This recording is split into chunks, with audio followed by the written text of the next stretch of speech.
Apa syarat Indonesia menjadi negara superpower di tahun 2045 di masa 100 tahun Indonesia merdeka kala itu? Ada pertanyaan sebelum menjawab pertanyaan pertama tadi. Apa ada negara dalam 20 tahun membangun bisa menjadi negara superpower? Kita bahas perlahan dan kalau terbukti ada, maka kita harus berkaca pada kenyataan bahwa selama ini yang telah menjalankan negara dalam 20 tahun terakhir ternyata tidak membuat Indonesia saat ini atau 3 tahun lagi menjadi negara superpower. Jadi ke depan, lupakan mereka yang akan menjabat yang punya model pemerintahannya sama dengan mereka yang menjabat dalam 20 tahun terakhir. Mereka semua old mind. Oke, Indonesia ke depan mau berubah total kan? Bukti pertama, di tahun 1918, Jerman kalah Perang Dunia Pertama dan harus membayar kompensasi biaya perang. Namun, di tahun 1936, Jerman mulai agresi militernya kemudian menguasai Eropa. 20 tahun Jerman membangun negaranya untuk menjadi negara superpower dan berhasil. Jepang, di tahun 1945 kalah Perang Dunia Kedua. Di tahun 1964, Olimpiade modern pertama di dunia diadakan di Tokyo. Dunia terkejut dengan kemajuan teknologi dan ekonomi Jepang hanya dalam 20 tahun. Itu bukti kedua. Tiananmen 1989, Tiongkok tumpah darah. Investor barat hengkang dari Tiongkok. Tiongkok di bawah Deng Xiaoping melawan dunia termasuk mengatakan Gorbachev goblok dan sejak saat itu mereka menjalankan sistem moneter sendiri hingga di tahun 2008 Olimpiade Beijing. Dunia tersentak. Tiongkok menjadi negara sangat kaya hanya dalam 20 tahun. Ketiga itu terjadi dalam kurun waktu 20 tahunan membangun negaranya. Atau kalau kita mau tambah lagi termasuk bagaimana membangun Dubai, city country tersebut menjadi negara makmur hanya dalam 20 tahun.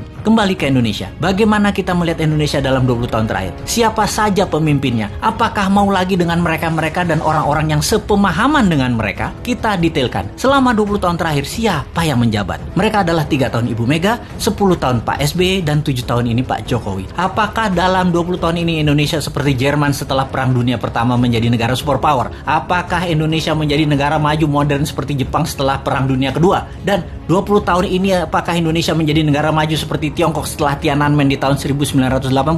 Maka jawabannya adalah belum atau tidak tercapai sama sekali. Jauh dari cita-cita negara modern ala Jepang, negara kaya ala Tiongkok, negara superpower ala Jerman. Apa masalahnya? Karena memang tidak punya konsep bernegara yang mumpuni, yang terorganisir dalam jangka panjang dan kuat strategi bernegaranya baik di dalam dan di luar negeri. Kita tanya lagi, calon kandidat 2024 nanti, siapa yang punya konsep bernegara yang akan membuat Indonesia berdiri di atas kaki sendiri? Atau kita lihat lebih dalam, jangan-jangan kandidat yang ada hanya memirror 3 kandidat terakhir bernegaranya. Apakah sahabat mau ke depan dijalankan pakai cara deket-deket dengan model bernegara 3 presiden terakhir? Rasanya dapat dipastikan Indonesia akan stagnan jalan di tempat. Kita bukan menyalahkan 3 presiden terakhir tersebut, namun mereka sudah menjalankan negara menjadi seperti saat ini dan tetap utuh. Itu hebat. Namun ke depan kita ingin lebih berdaulat lagi, bukan? Beranikah bangsa Indonesia melakukan sesuatu yang baru, yaitu pilih yang bukan mirip-mirip rejim 3 presiden terakhir? Adakah kandidatnya? Sungguh, sekali lagi kita tanya, maukah pemimpin baru yang punya tim baru yang segar, yang berbeda,